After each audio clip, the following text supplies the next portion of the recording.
नमस्कार दोस्तों। आज आपके लिए लेकर आई हूँ मालती जोशी जी की कहानी रेत महल।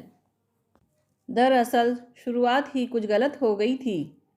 मुश्किल तो यह थी कि आलोक की समझ में ही नहीं आ रहा था कि गलती कहाँ हुई है।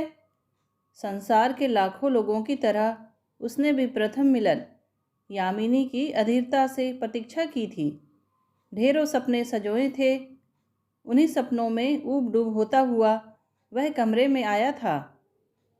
कमरे में मीरा उसकी प्रतीक्षा कर रही थी, पर उसके चेहरे पर आवेग, उत्कंठा या अधीरता का लवलेश भी नहीं था। उसकी मुद्रा ऐसी थी जैसे वह मजबूरन इस कमरे में बैठी हो।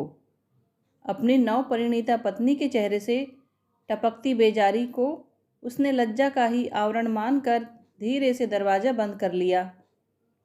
इसके बाद उसने अलमारी खोलकर वह पैकिंग निकाली जिसे उसने बड़े यत्न से सबकी नज़रों से छिपा कर रखा था।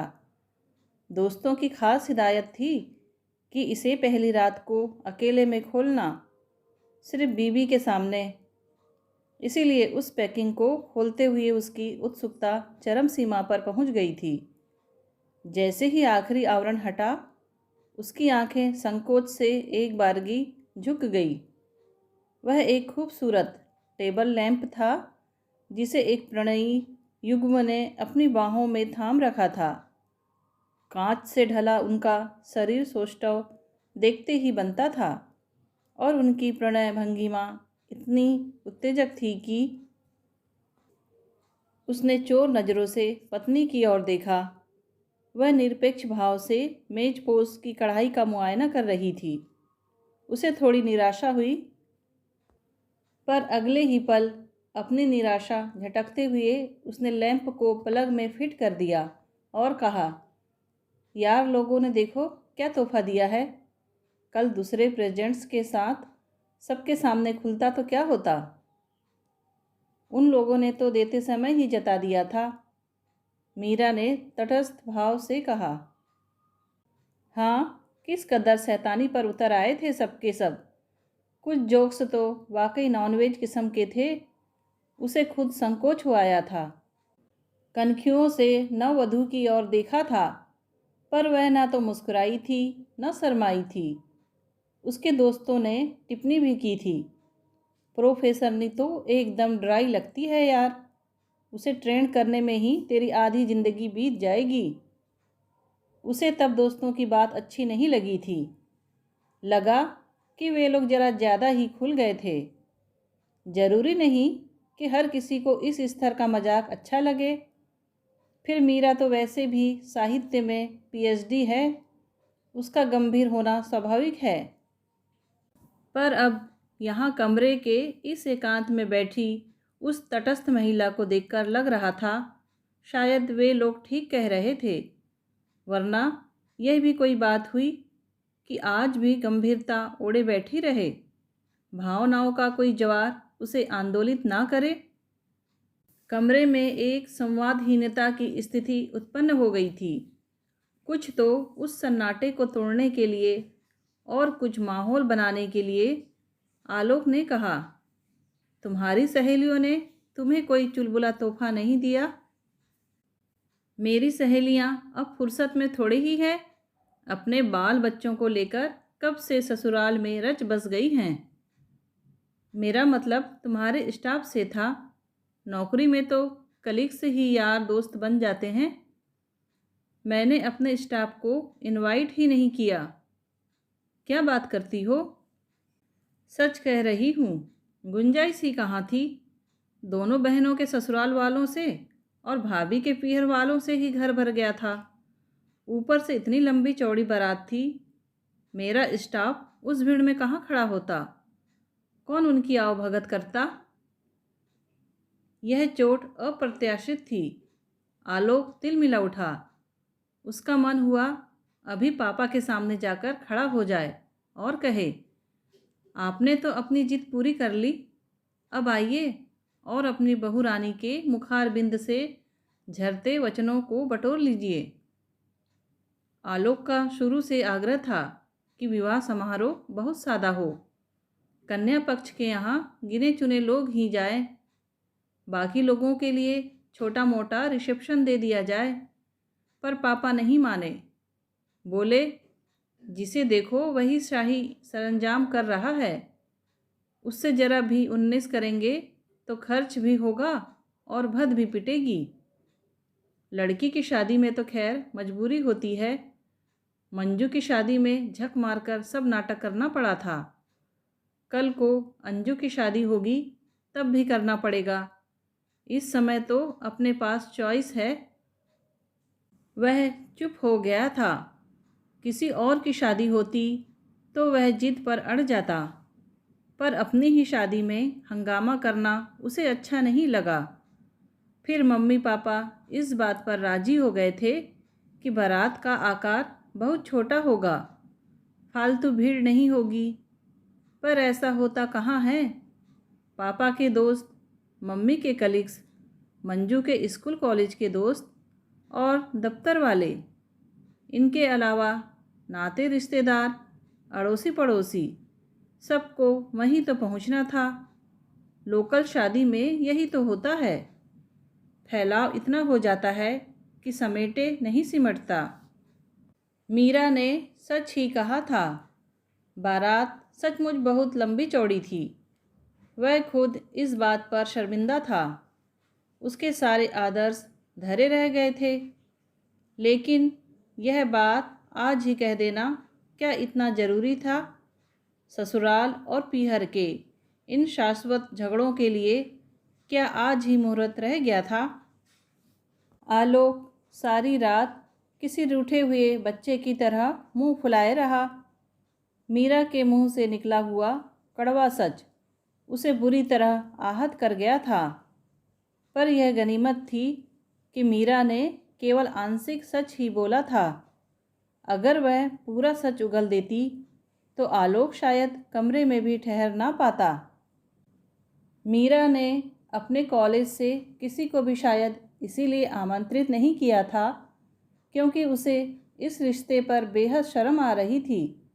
इस संबंध के लिए उसने बहुत मजबूरी में हाँ की थी। परिवार वालों पर अपना आक्रोश जताने का एक ही तरीका उसके पास था कि अपने हिस्से के सारे कार्ड्स उसने माँ और भाभी के सामने फाड़कर चूल्हे में झोंक दिए थे। उसके लिए घर वर ढूंढने का पवित्र कर्तव्य भैया भाभी बड़ी तत्परता से निभाते थे। हर 4-6 महीने बाद एक नामाकुल सा रिश्ता लेकर उपस्थित हो जाते थे। फिर खूब चकचक होती, बहसबाजी होती और दोनों मुंह फुलाकर चले जाते। अगले 6 महीने तक इधर का रुख ना करते। फिर किसी दिन अलग गृहस्थी बसा लेने का अपराध बोध उन्हें कचोटने लगता और वे वर संशोधन में जुट जाते। यदि इस बार मीरा ने हाँ ना की होती तो यह क्रम शायद सदियों तक चलता रहता। 4 महीने की लंबी चुप्पी के बाद इस दिन भैया भाभी अवतीर्ण हुए थे।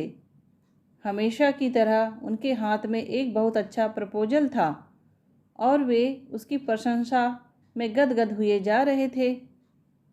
लड़का BCom LLB है, सेक्रेटेरिएट में UDC है, साल 2 साल में ऑफिस सुपरिटेंडेंट बन जाएगा।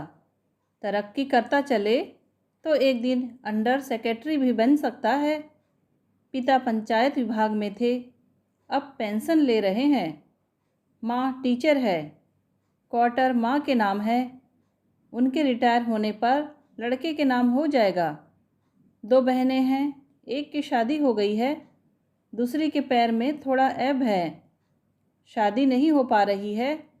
उसी की आस में लड़का इतने दिन कुंवारा बैठा रहा। वैसे वह लड़की भी किसी कंप्यूटर सेंटर में काम कर रही है। अम्मा तो वर्णन सुनकर जैसे निहाल हो गई। उनकी प्रसन्नता देखकर ही मीरा के तन बदन में आग लग गई। बोली, अम्मा तुम्हारा बस चले तो तुम मुझे किसी चपरासी से भी ब्याह दोगी। तो तुझे ब्याहने अब कौन सा राजकुमार आएगा, मैं भी तो सुनूं। अम्मा, राजकुमार मुफ्त में नहीं मिलते, उनके लिए बोरी भर रुपये खर्च करने होते हैं जो मेरे पास नहीं हैं। और राजकुमार ऐसे वैसों को नहीं ब्याहते, उन्हें तो परी चाहिए, परी। भैया की बात तो वह जैसे तैसे जब्त कर गई थी, पर भाभी की बात शूल जैसी गड़ गई। तिल मिलाकर बोली, भाभी, परी नहीं हूँ मैं, पर इतनी बदसूरत भी नहीं कि ढंग का लड़का न मिले। तुम्हारी तरह समय से शादी हो जाती तो मैं भी अपना रूप रंग सहेज कर रखती, पर मेरा सब कुछ तो अम्मा की गृहस्थी ने सोख लिया है। मेरी आधी उम्र तो इसी गौरव धंधे में निकल गई है। कोई ऐसी 50 की नहीं हो गई हो जो इतनी हाय तौबा मचा रही हो।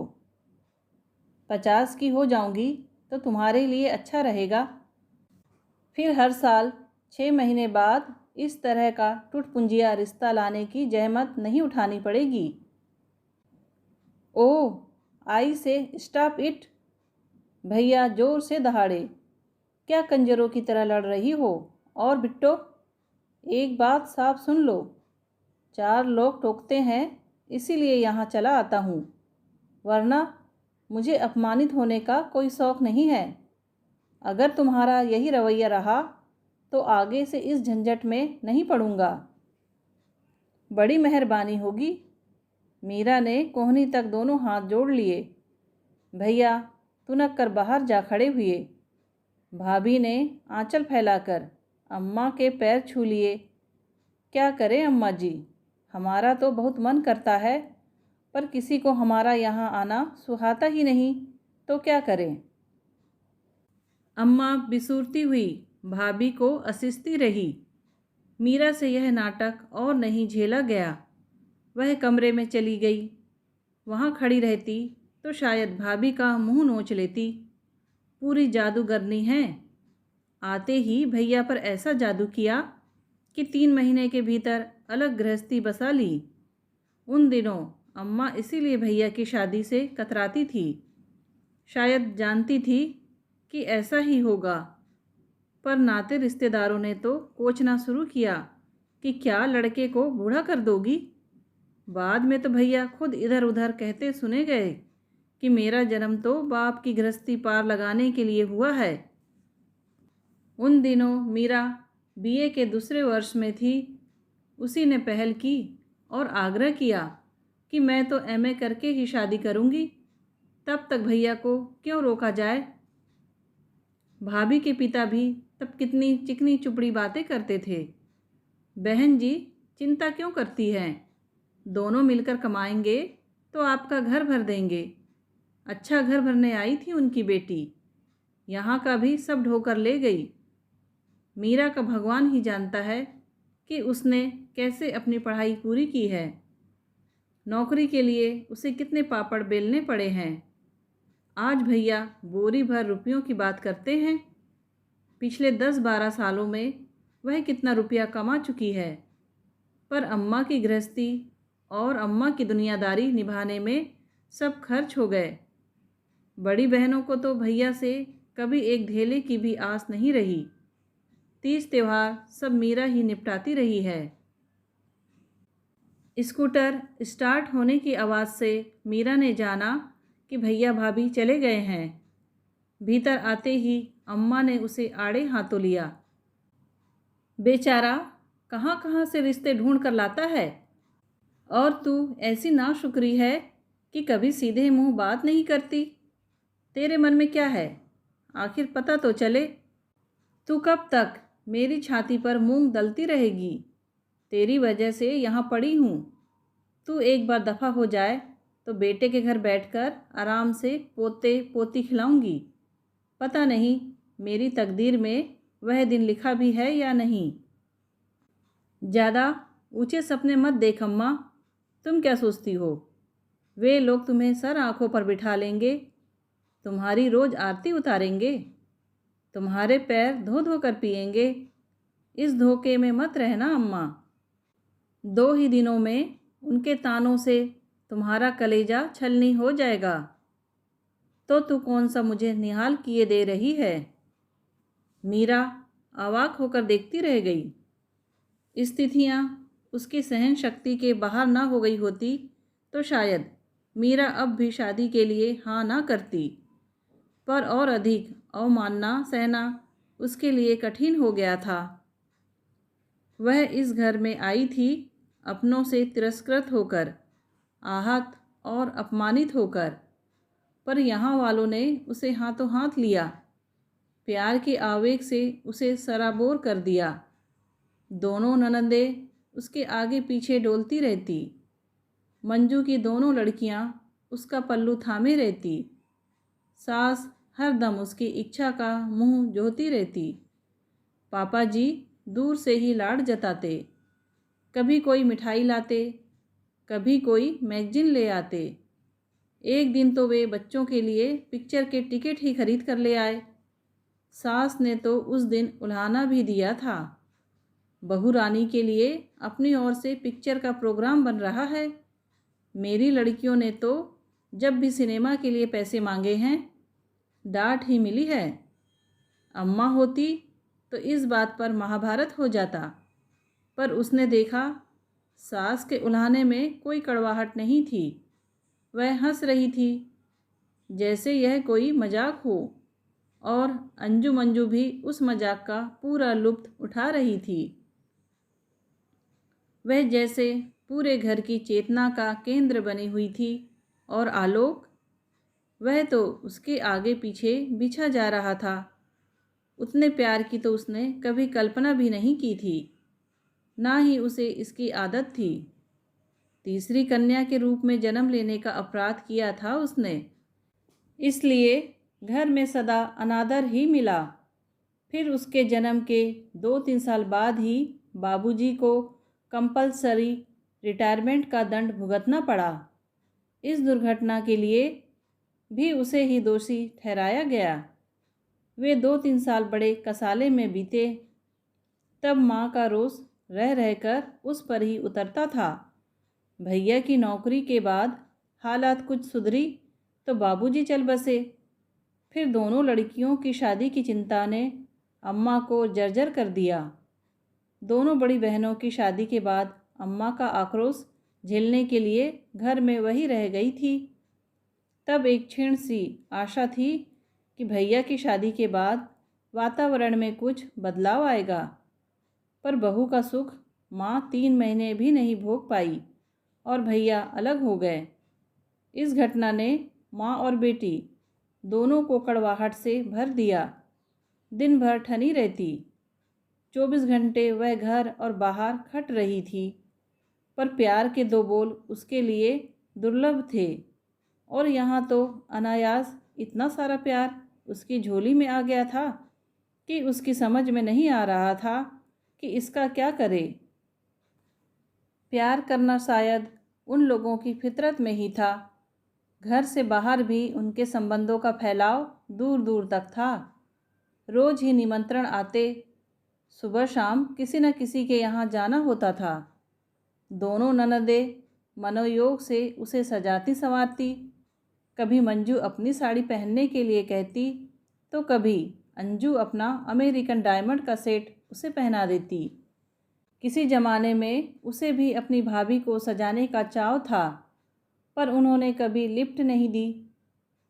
वह घाव मन में अब भी कसकता था, इसीलिए अपनी ननदों को उसने कभी मना नहीं किया, पर उन लोगों के साथ वह कभी सहज नहीं हो पाई। और जब कहीं से लौटने के बाद सास उन दोनों की नज़र उतारती तो उसे और भी अटपटा लगता। नज़र लगने लायक तो उसका चेहरा कभी भी नहीं था। शायद ये उनकी ममता का ही अक्स था जो उसे सुंदर बना देता था। जब भी वह तैयार होती, आलोक निर्निमेष उसे देखता रहता। उसकी वह अपलक चितवन उसे विचलित कर जाती। जब कहीं से लौटकर वह निढाल होकर पड़ जाती तो वह पास बैठकर उसके गाल सहलाता, बालों पर हाथ फेरता, बार बार पूछता, थक गई ना? एक दिन उसने कह ही डाला, मैं थकती नहीं हूँ जी, दरअसल बोर हो जाती हूँ। आई नो, इतने सारे अजनबियों को झेलना बहुत कठिन होता है, मैं जानता हूँ, पर थोड़े ही दिनों की बात है, फिर ये लोग अजनबी नहीं रह जाएंगे। ये लोग हमारे बहुत अपने हैं, इसीलिए तो मना करते नहीं बनता।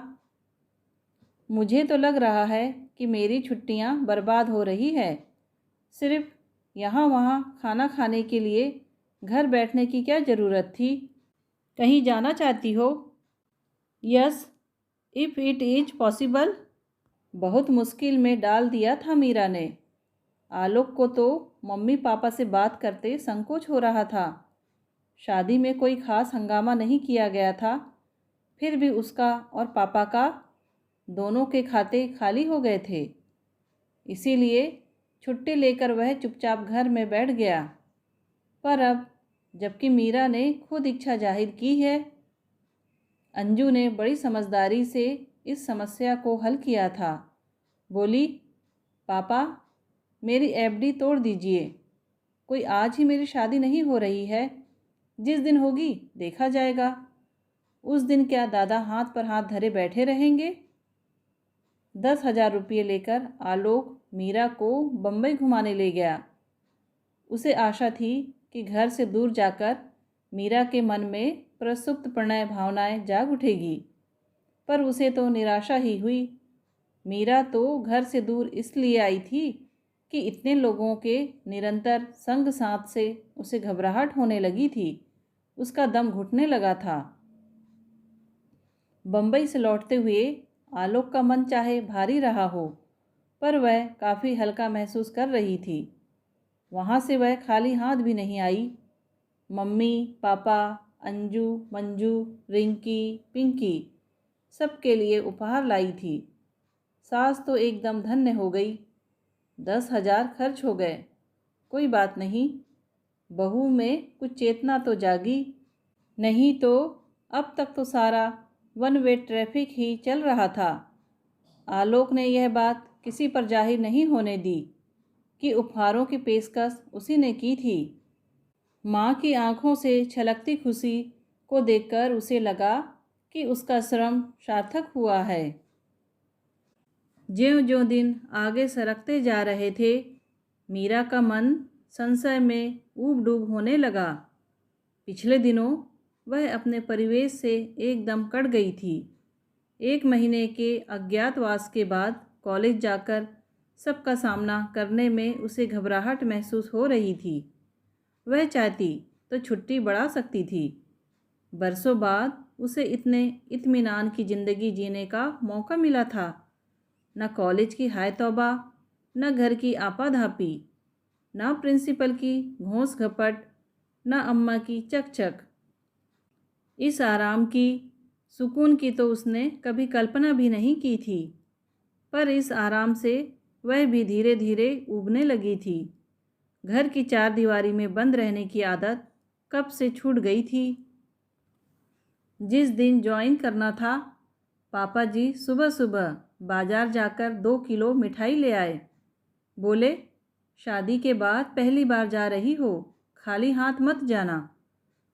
मम्मी जी ने उसके लिए स्पेशल टिफ़िन बनाया, अपनी 2 चीज़ें पहनने के लिए दी।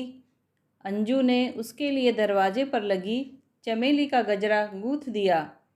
आलोक ने सुबह मुँह अंधेरे उठकर उसकी टीवी ऐस चमका दी थी। सबने मिलकर उस दिन को एक उत्सव का रूप दे दिया था। इतना हंगामा तो उस दिन भी नहीं हुआ था, जिस दिन उसने पहली बार नौकरी ज्वाइन की थी। इस हंगामे से एक फ़ायदा ज़रूर हुआ, उसकी घबराहट काफ़ी हद तक कम हो गई। जब वह चलने लगी तो आलोक ने हौले से पूछ लिया, अकेले चले जाओगी ना? नौकरी को कितने साल हो गए जानते हैं? आलोक बुरी तरह झेंप गया। बाद में रास्ते पर आने के बाद एहसास हुआ कि अकेले चलने की आदत सचमुच छूट सी गई है। पिछले दिनों जब भी घर से बाहर निकली, साये की तरह कोई न कोई साथ रहा है। और तो और अपनी टीवीएस की सवारी भी वह शायद 1 महीने के अंतराल के बाद कर रही है। कॉलेज में पाँव रखते ही सबने उसे आड़े हाथों लिया। बधाई तो बाद में दी, पहले खूब लानत मलानत की। मिठाई का पूरा डिब्बा चट करने के बाद जोरदार पार्टी वसूल की। सबके सब आलोक को देखने के लिए उत्सुक थे। यह तो अच्छा हुआ जो आलोक ने मिठाई के डिब्बे के साथ चुपके से एल्बम भी उसके बैग में रख दिया था। उसकी शादी में किसी को इतनी उत्सुकता होगी, यह तो उसने सोचा ही नहीं था। लोग बाग बड़ी अधीरता से पन्ने पलट रहे थे। रेणुका बोली, व्हाट ए हैंडसम बॉय। शायद इसीलिए तूने हमें शादी में नहीं बुलाया। सोचा होगा हमारी नज़र लग जाएगी, क्यों? क्या आलोक सचमुच हैंडसम है?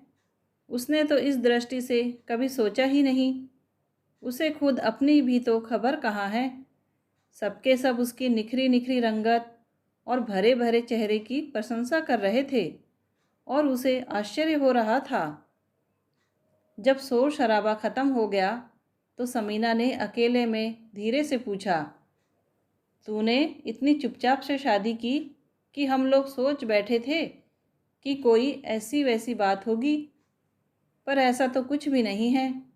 जाति बिरादरी का लड़का है, घर वालों ने धूमधाम से शादी की है। फिर क्या परेशानी थी? किसी को बुलाया क्यों नहीं?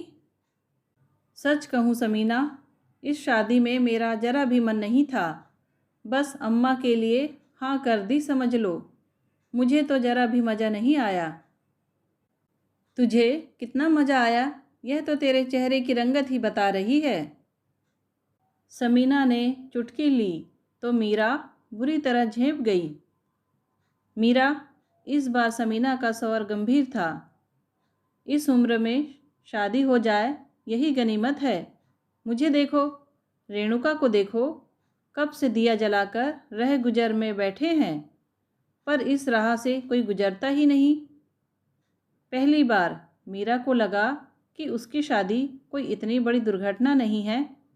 कम से कम रेणुका और समीना की दृष्टि से तो यह एक अच्छी घटना ही है। बेचारी रेणुका, 5 भाई हैं, पर किसी के पास फुर्सत नहीं है। 2 तो विदेश में ही जाकर बस गए हैं। समीना के यहाँ तो कोई देखने वाला ही नहीं है। एक अम्मी भर है, तो वो निहायत पुराने ख्यालों की और पर्दानशीन है। हिंदुस्तानी लड़कियों के साथ यही तो परेशानी है, अपने खोल से बाहर निकलना ही नहीं चाहती। अपने आप कुछ तय कर ले तो उसके लिए भी गट्स चाहिए। संस्कार तो घुट्टी में ऐसे मिले हैं कि घर लौटने में जरा देर हो जाए तो मन अपराध बोध से भर उठता है। शादी तय करना तो बहुत बड़ी बात है। मीरा के भैया ने कम से कम एक उपकार तो किया, कैसा भी सही उसके लिए एक लड़का तो ढूंढ दिया। पर खुशी का यह एहसास चंद घंटे भी तो साथ न दे सका। घर लौटते ही उसका मन अवसाद से भर गया। कॉलेज में सबने कहा था कि इस पार्टी से काम नहीं चलेगा, घर पर जोरदार दावत देनी होगी। सबको, यहाँ तक कि छात्राओं को भी आलोक से मिलने की उत्सुकता थी। क्या कहकर मिलवाएगी सबसे? और इस दड़बे में किसी को कैसे बुलाएगी? कैसे कैसे सपने संजोए थे उसने, पर सब इस जी टाइप दड़बे में आकर दफन हो गए।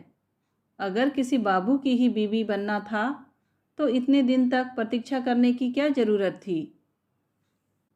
अपने भाग्य का मातम मनाते हुए हफ्ता गुजर गया, उसे पता ही नहीं चला। उस दिन दफ्तर जाते हुए आलोक ने कहा, सुनो, आज अपनी सैलरी लेकर आओ तो पापा के हाथ में देना, उन्हें अच्छा लगेगा। ओह, तो आज 1 तारीख है। उसे तो याद ही नहीं था, पर इन लोगों को खूब याद रहा। 1 तारीख यानी वेतन। उसका वेतन जो शायद आलोक के वेतन से ज़्यादा है। निश्चय ही सबकी नज़र उस पर होगी। वही तो खास आकर्षण है। उसी के लिए तो मीरा को फूल पान की तरह सहेजा जा रहा है। इस वेतन के सहारे इन लोगों ने बड़े बड़े सपने बुन रखे होंगे। क्या पता एक आध फ्लैट बुक कर लिया हो। उसे चुप देखकर आलोक ने कहा, वैसे तुम पर कोई ज़बरदस्ती नहीं है। मैंने तो इस घर की परंपरा की बात की थी। मैं, अंजू, मम्मी सब लोग अपना वेतन लाकर पापा के ही हाथ में देते हैं। अगर घर की यही परंपरा है तो मैं भी दे दूंगी। पर एक बात पहले बता दूं। कौन सी? आप लोग मुझसे कभी किसी बड़े बैंक बैलेंस की आशा ना रखें। बैंक बैलेंस की बात कौन कर रहा है? फिर भी बता देना मेरा फ़र्ज है। एक तो यह कि कॉलेज की नौकरी बहुत पुरानी नहीं है। इससे पहले तो प्राइवेट स्कूलों में ही करती थी। दूसरे, जब से भैया अलग हुए हैं घर का खर्च मैं ही चला रही थी। रोज़मर्रा के खर्च के अलावा अम्मा की हारी बीमारी और दुनियादारी सब कुछ मुझे ही देखना पड़ता था। खैर, उन बातों का। एक बात और, शादी के लिए मुझे लोन लेना पड़ा है। वेतन का काफ़ी बड़ा हिस्सा किस्तों में कटता रहेगा। अच्छा हो आप पापा को पहले से बता दें। मीरा को लगा कि पल भर के लिए आलोक के चेहरे का रंग बदल गया है। शायद ये उसका भ्रम ही रहा हो। पर इसके बाद इस विषय पर कोई बात नहीं हुई। पर शायद आलोक ने अपनी माँ को यह सब बता दिया था, क्योंकि शाम को वेतन का लिफाफा देते हुए उसने ज्यों ही कुछ कहना चाहा, सास ने रोक दिया। उसके सिर पर हाथ फेरते हुए बोली, कोई बात नहीं बेटा, बाप का साया सर पर ना हो तो यह सब करना ही पड़ता है। अब तुम अपने घर आ गई हो, तुम्हें किसी बात की चिंता करने की ज़रूरत नहीं है। यहाँ तक तो सब कार्यक्रम निर्विघ्न समाप्त हो गया, पर रात को एक अनहोनी हो गई। खाना खाने के बाद पापा जी ने 100-100 के 5 नोट उसे पकड़ाते हुए कहा, बेटा ये तुम्हारे हाथ खर्च के लिए। अंजू एकदम चिहुक उठी। पापा, ये पार्सलिटी है। आपने हमें तो कभी इतनी पॉकेट मनी नहीं दी। बेटे, तुम तो घर की लड़की हो, पापा जी बोले। ज़रूरत हो तो मुंह खोलकर मांग सकती हो, पर वह पराई लड़की तो ऐसा नहीं कर सकती ना। पापा, अब पराई कहाँ रही, अब तो इस घर की हो ही गई है, आलोक ने कहा। और यह कहते हुए उसकी नज़र बराबर मीरा पर थी। वह शायद मीरा से भी ऐसा ही कुछ कहलवाना चाहता था। मीरा चुप ही बनी रहती तब भी गनीमत थी, पर उसने वे पैसे ससुर के आगे रखते हुए कहा, पापा जी अभी आप इन्हें रखे रहिए, चाहिएंगे तो बाद में मांग लूँगी। अभी तो अपनी ज़रूरत भर के लायक मैंने निकाल लिए थे। बात कहने के तुरंत बाद ही उसने अनुभव किया कि महफिल का रंग उखड़ गया है। ससुर के चेहरे पर आहत अभिमान की छाया स्पष्ट थी। अंजू और मम्मी दबे पांव वहाँ से चली गई थी, और आलोक, वह तो कमरे में जाते ही बरस पड़ा था। इतनी सत्यवादी बनने की क्या ज़रूरत थी? पापा क्या तुमसे हिसाब मांग रहे थे? अपनी समझ से मैंने कोई गलत काम नहीं किया, सच ही बोला है। सच बोलते समय दूसरों का अपमान करना क्या ज़रूरी है? देखो, मैंने जानबूझकर किसी का अपमान नहीं किया। सच तो यह है कि मुझे इस तरह की परंपराओं की आदत नहीं है। सुबह जब मुझे उस परंपरा के बारे में बताया था, इसके बारे में भी बता देते, तब किसी का मान भंग नहीं होता। शादी के बाद खुल्लम खुल्ला यह पहली झड़प थी। दोनों 8 दिनों तक एक दूसरे से मुंह फुलाए बैठे रहे। घर के और लोग भी 2 दिन तक उसे कटे कटे रहे, पर वह अपने रोष में ऐसी डूबी रही कि उसे पता ही ना चला। 5-6 दिन बाद घर के बाकी लोग तो सामान्य हो गए थे, पर मीरा का मूड उखड़ा उखड़ा ही रहा। तब सास ने अपने ढंग से योजना बनाई। शादी के बाद केवल एक बार 3-4 दिन के लिए पीहर गई थी। सास ने सोचा, हो सकता है अपनों के बीच जाकर उसका मन बहल जाए, इसलिए उसने आलोक के साथ ठेल ठाल कर उसे माँ के पास भेज दिया। अगर संभव होता तो मीरा इस सदाशयता को साफ नकार देती, पर उसे संकोच हुआ। इन अजनबी लोगों से वह कैसे कहती कि वह घर जो उसका पीहर हो सकता था अब नामशेष हो चुका है। भैया को पता नहीं क्या जल्दी थी कि मीरा की शादी के 15 दिन बाद ही अम्मा को सामान समेत उठा ले गए। मीरा को भैया के घर से कभी भी लगाव नहीं रहा, बल्कि चिढ़ ही थी। पर एक बार भोजन का निमंत्रण आया था तो मजबूरी में जाना पड़ा। अम्मा बहुत खुश नज़र आ रही थी। उस समय तो उनकी खूब आवाभगत हो रही थी, पर मीरा जानती थी कि यह 4 दिन की चांदनी है। 6 महीने बीतते न बीतते भाभी अपनी वाली पर उतर आएगी और तब मीरा चाहकर भी कुछ न कर पाएगी। अम्मा की गृहस्थी पर तो भाभी का कानूनी हक था, पर मीरा का सामान भी भाभी ने अपने कब्जे में कर लिया था। सबका सब उठा लाने की बेशर्मी तो वह कर नहीं सकती थी, पर इस बार गई तो अपनी खास खास चीज़ें जैसे पुस्तकें, कैसेट्स, गरम कपड़े और कुछ 100 पीसेज उठा लाई। 2 in 1 भैया ने खुद उठाकर दे दिया। सारा सामान पलंग पर पटक कर वह असमंजस में पड़ गई। इन सबको रखूंगी कहाँ? वैसे तुम यह दूसरा सामान यहाँ से उठवा लो तो अब भी काफ़ी स्पेस निकल आएगी। आलोक ठीक कह रहे थे। कमरे में एक लकड़ी का बड़ा रेक था, पर उसमें दुनिया भर के पैकिंग्स पड़े हुए थे। मीरा ने उन्हें खोल कर देखने का भी कष्ट नहीं किया था। खोला तो उसमें से किचन की ज़रूरत का सारा सामान निकल आया। मलमा वेयर का डिनर सेट था, पर्ल पेट के कंटेनर्स थे, बोन चाइना का टी सेट था, शशेल्स थे, नॉन स्टिक तवा था, हॉट केस था, लंच बॉक्स और वाटर बॉटल्स थे। भाभी ने अपनी समझ से काफ़ी कुछ दिया था। शायद इसीलिए मीरा ने उस सामान को अनदेखा कर दिया था। उसने सारा सामान सास के सामने ले जाकर रख दिया। अभी लाई हो? उन्होंने पूछा। नहीं, शादी में ही भाभी ने दिया था, खोलने का समय ही नहीं मिला। सास हैरत से उसे देखती रह गई। कैसी लड़की है यह? इसे अपना सामान देखने की भी ललक नहीं है। वे खुद इतनी उत्सुक हो उठी थी, पर बहू के सामने अपना अधैर्य का प्रदर्शन नहीं करना चाहती थी। पर अंजू ने उनकी मुश्किल आसान कर दी। उसे तो इस तरह का परहेज बरतने की कोई ज़रूरत नहीं थी।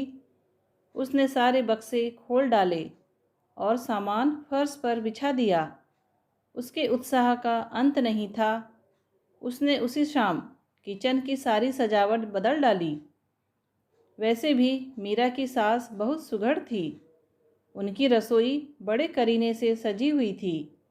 पीतल के, स्टील के, एल्यूमिनियम के, प्लास्टिक के जो भी डिब्बे थे साफ सुथरे और ढंग से लगे हुए थे। अचार के मर्तबान झालरदार कपड़ों से बंधे हुए थे।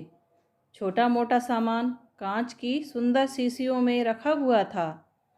अंजू ने ये सारे संस्कार माँ से विरासत में पाए थे। अपनी 1.5 टांगों पर उचक उचक कर उसने सारा सामान ऐसी खूबसूरती से फिट कर दिया कि किचन की काया ही पलट हो गई। मीरा वहाँ खड़ी होकर उसका हाथ बटा रही थी। अंजू का उत्साह देखकर वह सोच रही थी कि काश इसकी शादी हो जाए तो यह अपनी गृहस्थी कितने शौक से सजाएगी।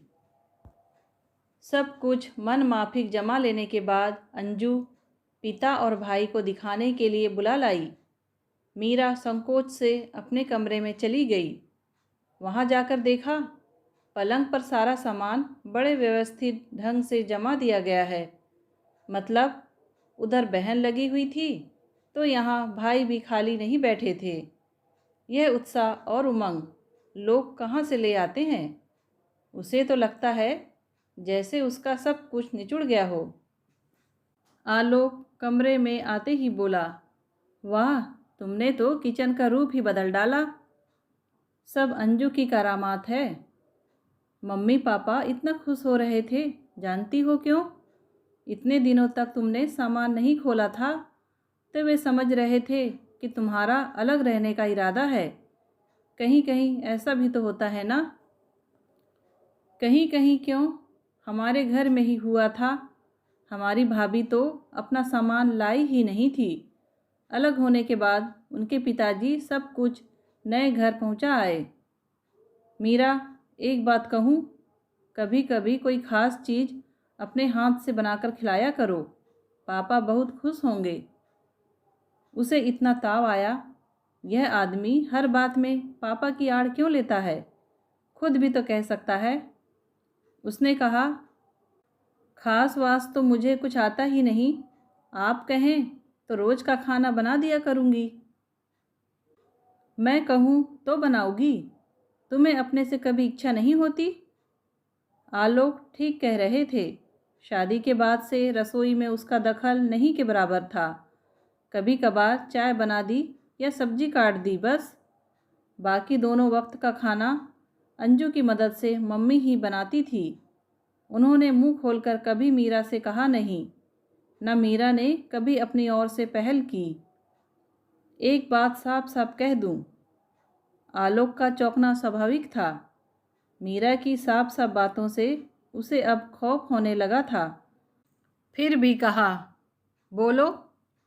बात यह है कि 14 साल की उम्र से, यानी कि छोटी जीजी की शादी के बाद से खाना बना रही हूँ। इसलिए खाना बनाना अब मेरे लिए रूटीन हो गया है। उसमें शौक जैसी कोई बात नहीं रह गई है। रसोई और गृहस्थी इतनी छोटी उम्र से मेरे गले पड़ गई है कि अब उसमें नयापन नहीं लगता। सारा उत्साह ही खत्म हो गया है। आलोक ने एक गहरी सांस भरकर विषय को वहीं समाप्त कर दिया। हाँ, इस वार्तालाप का इतना असर अवश्य हुआ कि शाम का खाना मीरा ने अपने जिम्मे ले लिया। उसके लिए तो यह एक फ़र्ज अदायगी भर थी, पर परिवार ने उसे हर तरह से नवाजा। उसकी बनाई मटर पनीर की सब्जी पड़ोस में भेजी गई। पकौड़ी वाली कड़ी खाने के लिए अंजू अपनी सहेलियों को न्योत आई। हर आने जाने वाले से पापा कहने लगे, पुलाव बनाना तो कोई हमारी बहू से सीखे।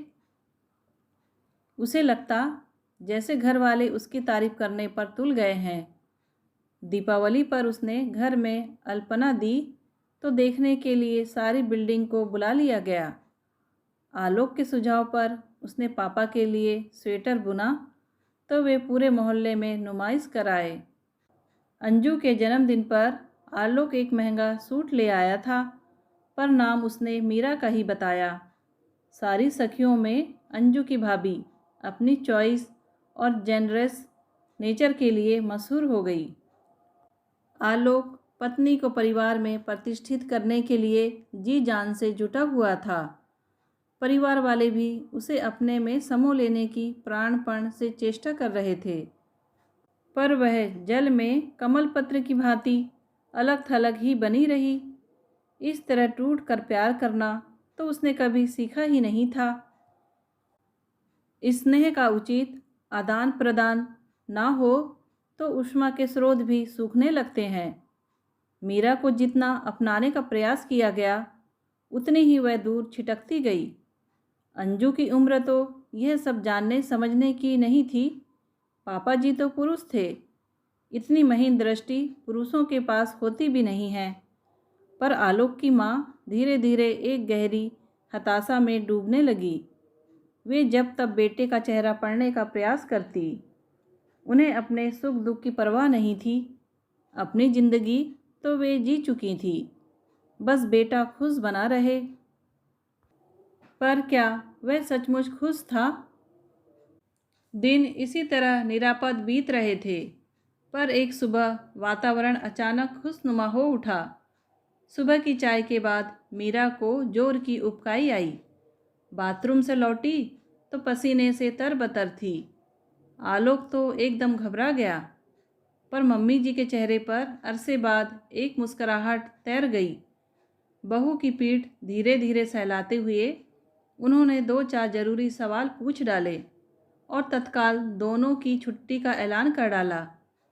छुट्टी तो आलोक भी लेना चाहता था, पर उसे डांट डपट कर ऑफिस भेज दिया गया। 10 बजे दोनों सास बहू मेडिकल चेकअप के लिए चल पड़ी। शरीर और मन जब निढाल हो तो किसी का भी स्नेहिल स्पर्श और मनुहार भरा स्वर जादू का सा काम कर जाता है। मीरा का मन भी सास के प्रति एकदम तरल हो उठा था, पर सरकारी अस्पताल के गलियारे में बेंच पर बैठकर अपनी बारी की प्रतीक्षा करते हुए उसका मूड फिर उखड़ने लगा था। शादी के बाद उसने भी शिशु जन्म के सपने देखे थे, पर उसकी कल्पना का वर्तमान चित्र से कोई तालमेल नहीं बैठ रहा था। उसे अपने भाग्य पर चिढ़ हो आई।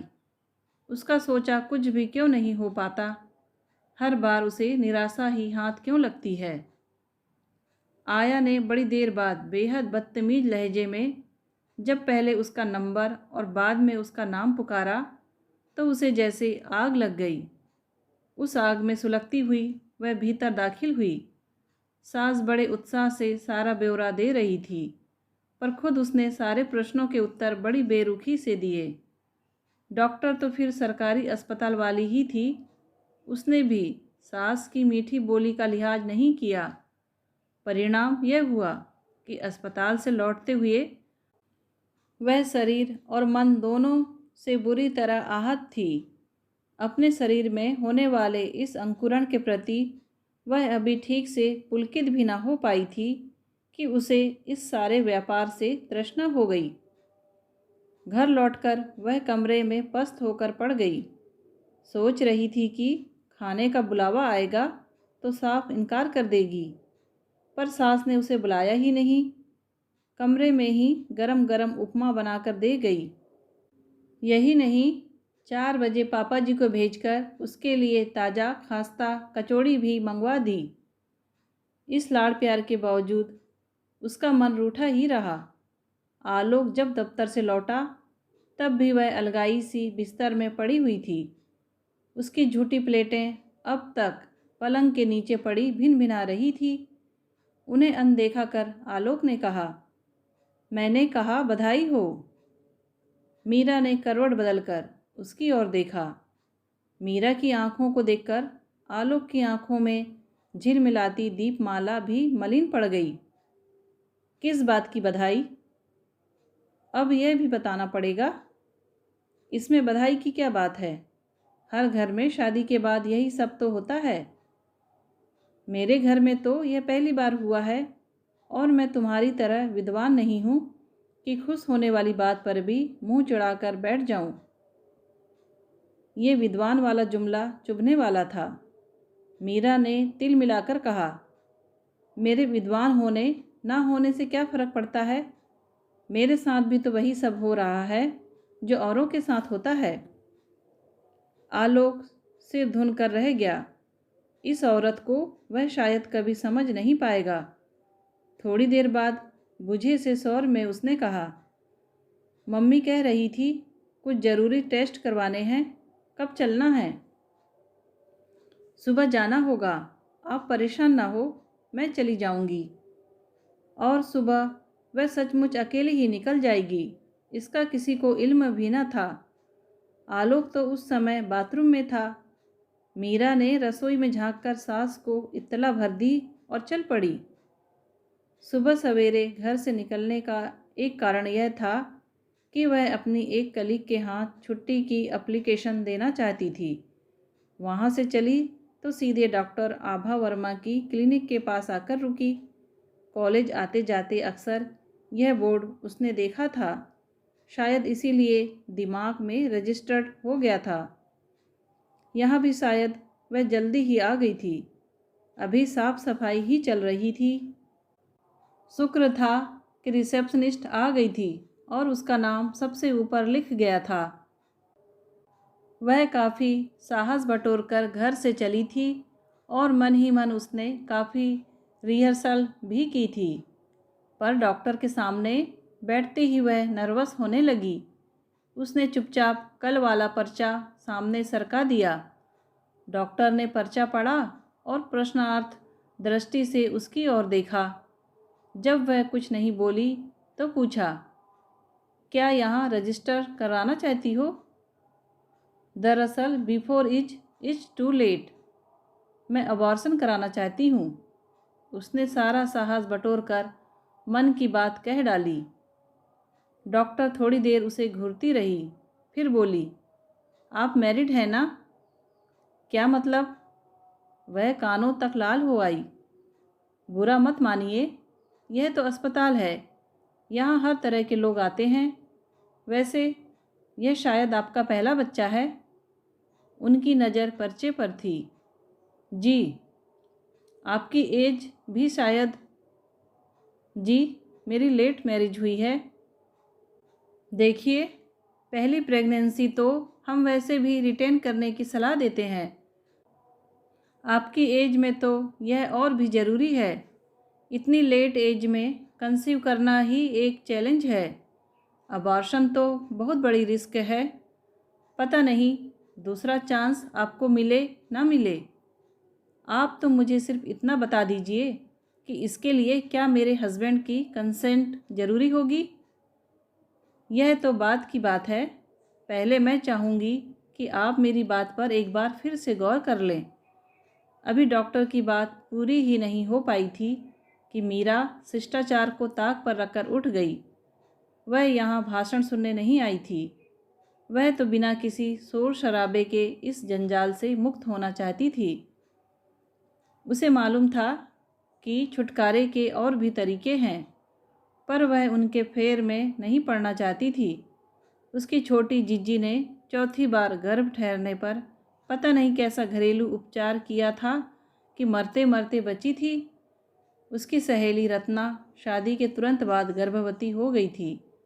सास के डर से उसने पता नहीं कैसी कैसी गोलियां खा ली। गर्भपात तो खैर हुआ नहीं। 9वें महीने बच्चा पैदा हुआ तो ऐसा जैसे किसी ने हड्डियों पर सुलझी हुई खाल मढ़ दी हो। मुश्किल से 8 महीने जिंदा रहा वह बच्चा, पर माँ की उम्र में 8 साल का इजाफा कर गया। इसीलिए मीरा इन अघोरी उपायों से बचना चाह रही थी, पर डॉक्टर के रवैये ने उसे दोबारा सोचने पर मजबूर कर दिया। अपनी गाड़ी लेकर वह सड़क पर तो आ गई, पर उसकी समझ में नहीं आ रहा था कि क्या करे। घर लौट जाए या कॉलेज चली जाए या किसी केमिस्ट की दुकान से कोई अचूक दवाई ले आए।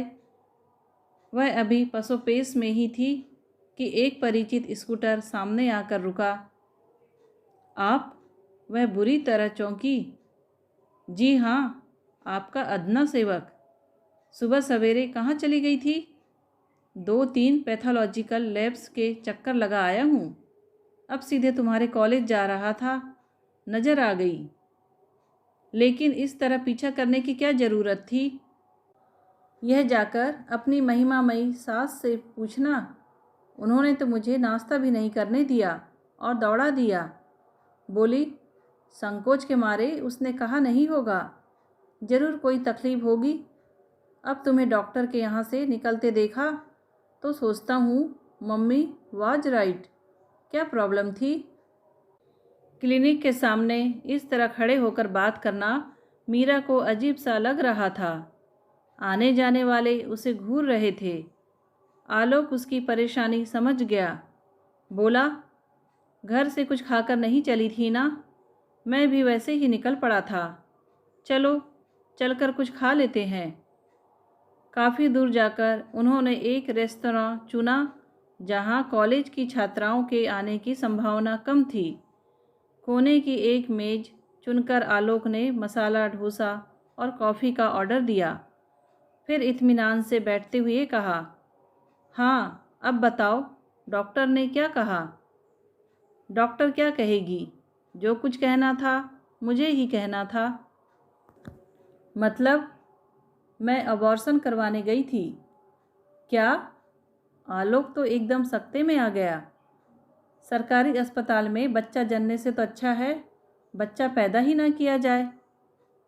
क्या सिर्फ यही कारण है? मीरा कुछ नहीं बोली। अपने मन को वह खुद भी तो ठीक से जान नहीं पाई है। आलोक को क्या बताएगी? देखो, सरकारी अस्पताल का तो ऐसा है, बड़ी देर बाद आलोक ने बुझे बुझे से स्वर में कहा, मम्मी के अपने बच्चे भी वहीं पैदा हुए, मंजू को भी वहीं दिखाया था, इसलिए तुम्हें वहाँ ले गई। पर ज़रूरी तो नहीं कि डिलीवरी भी वहीं हो। मसलन जिस अस्पताल में तुम अबॉर्शन करवाना चाहती हो, वहाँ डिलीवरी भी तो हो सकती है।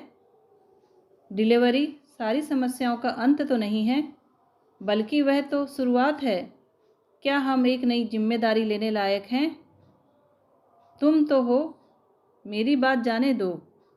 मैं भी इस समय जिम्मेदारियां बढ़ाने की मन स्थिति में नहीं हूँ। आलोक थोड़ी देर निर्निमेष उसे देखता रहा, फिर बोला, जैसी तुम्हारी मर्जी, लेकिन एक रिक्वेस्ट है। मेहरबानी करके कहीं अकेले मत चली जाना। हाँ, एक बात और, मम्मी से अभी इस विषय में बात मत करना प्लीज़। मैं बाद में उन्हें समझा दूंगा। उस दिन इस विषय पर फिर दोनों में कोई बातचीत नहीं हुई थी, पर अगली सुबह आलोक उससे भी पहले तैयार हो गया। मीरा से कुछ भी पूछे बिना उसने घर में ऐलान कर दिया, मम्मी, आज हम लोग ज़रा जल्दी निकल जाएंगे, डॉक्टर के यहाँ होते हुए जाना है। इस घोषणा के बाद पूरा घर हरकत में आ गया। पापा जी ने अपना नहाना मुलतवी करके मीरा के लिए बाथरूम खाली कर दिया। अपना पूजा पाठ अधूरा छोड़कर मम्मी पराठे उतारने लगी थी। जब तक मीरा नहा धोकर तैयार हुई, अंजू कमरे में 2 प्लेटें लगाकर दे गई थी। तुम्हारा इस तरह कुछ खाना शायद ठीक ना होगा। अंजू, भाभी के लिए 1 गिलास दूध ले आओ। कल रात से आलोक ने सारी कमान अपने हाथ में ले रखी थी। मीरा के लिए सोचने समझने का, कहने सुनने का काम भी वही कर रहा था। उसी की बदौलत वह सास की नज़रों में तैरते प्रश्नों से किनारा कर सकी। चलते समय उसने जैसे ही अपनी गाड़ी की चाबी उठाई, आलोक ने टोक दिया, इस समय मेरे साथ चली चलो, लौटते समय ना होगा तो टैक्सी कर लेंगे। इस तरह आंखें फाड़कर क्या देख रही हो? लौटते समय तुम क्या ड्राइव करने की स्थिति में रहोगी? वह बुरी तरह झेप गई।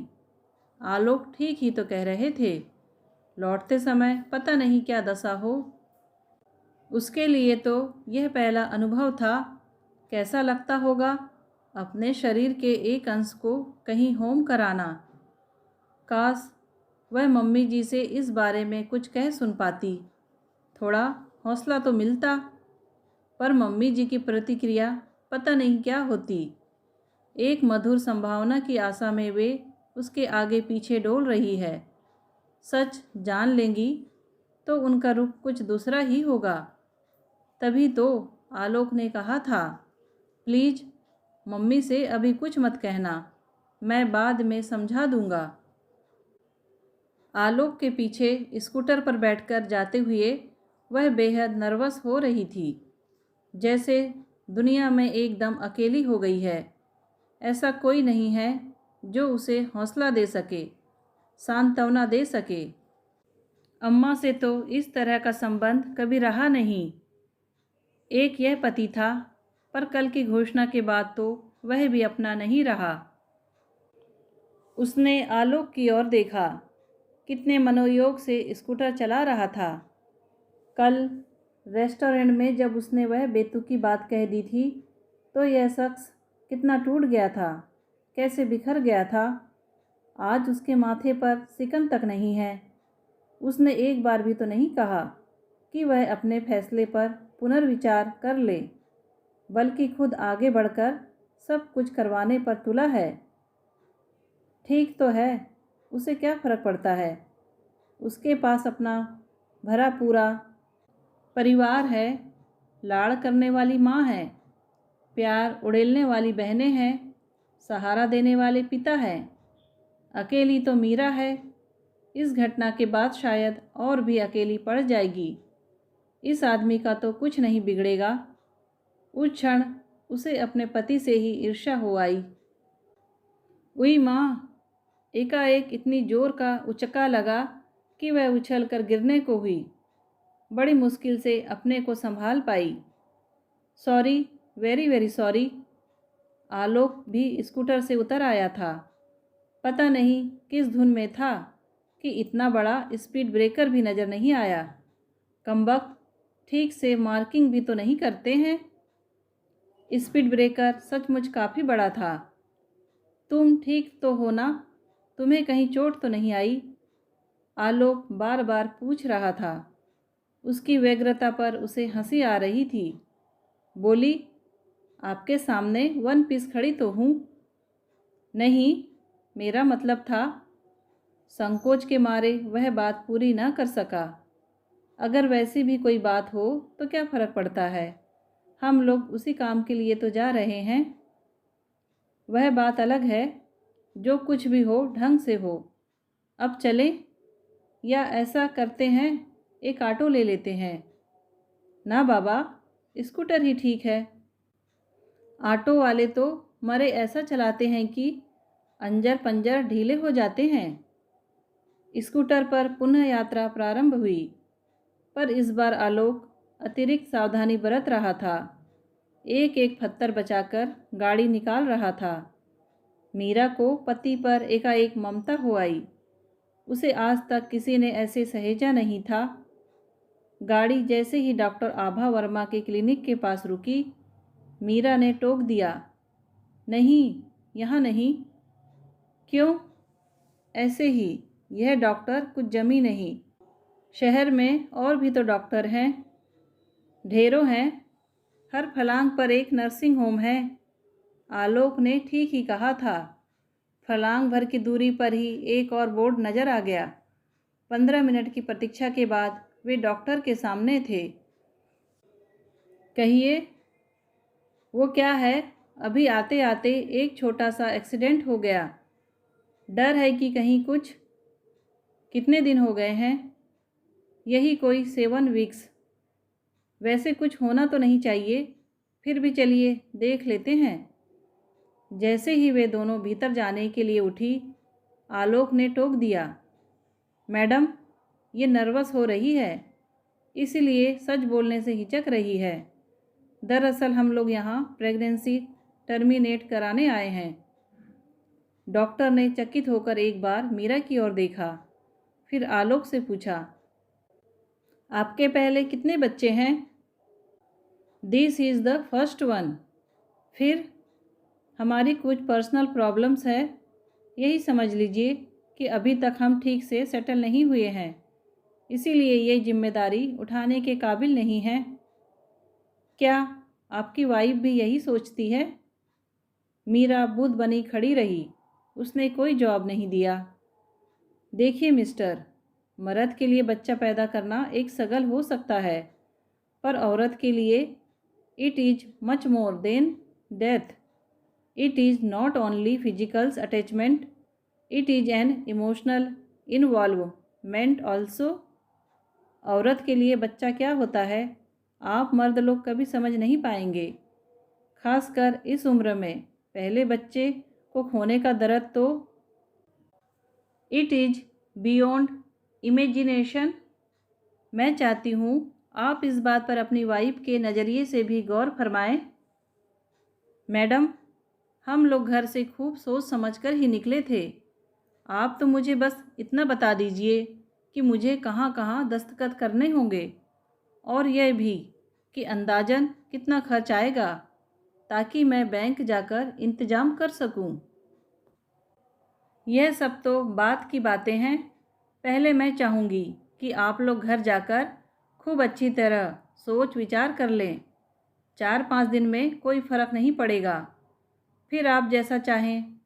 मैं तो यहाँ क्लिनिक खोलकर बैठी हूँ, पर हर चीज़ का एक इंसानी पहलू होता है। You must honour sentiments of your partner. दोनों दनदनाते हुए बाहर निकल आए। सड़क पर आते ही आलोक गुर्रा कर बोला, यह क्या पागलपन है? तुमने तो डॉक्टर की नज़र में मुझे विलेन ही बना डाला। पता नहीं क्यों यह बच्चा मुझे बहुत अपना सा लगने लगा है, और मुझे इस बच्चे से बेइंतहा नफ़रत हो गई है। नफ़रत क्यों? क्योंकि यह हमारे प्यार की निशानी नहीं है। प्यार तो हमारे बीच कभी रहा नहीं। तुम सिर्फ मजबूरी निभाती रही और मैं उसे तुम्हारा एहसान मानकर झेलता रहा। इस रिश्ते को कोई भी नाम दिया जा सकता है सिवा प्यार के। मीरा हतबुद्ध सी पति को देखती रही। मैं समझ गया था कि सरकारी अस्पताल का तो बहाना था। उस बहाने तुम स्थितियों का माखौल उड़ा रही थी। आक्रोश जताने का तुम्हारा अपना यह ढंग था। जिस समय तुमने अबॉर्शन की बात सोची होगी, तुम्हारी नफरत शायद अपने चरम पर होगी। मीरा ने सिर झुका लिया। मीरा, हम लोग अमीर नहीं हैं, कभी भी नहीं थे, पर धन के अभाव को हमने परस्पर प्यार से पूरा किया है। मेरी माँ ने यह घरौंदा स्नेह के धागों से बुना है। उसने तुम्हें भी अपने में समो लेना चाहा, तुम्हारी संतान को भी वह ममता से अंक में भर लेगी। पर मैं अपनी माँ के साथ छल नहीं करना चाहता। किसी की नफरत का अंश गोद में लेकर वह ममता से ऊब डूब होती रहे, यह मुझे कभी अच्छा नहीं लगेगा। अपनी बात समाप्त करते करते आलोक ने घड़ी देखी। 11 बज चुके हैं। क्या इरादा है? घर जाओगी या कॉलेज?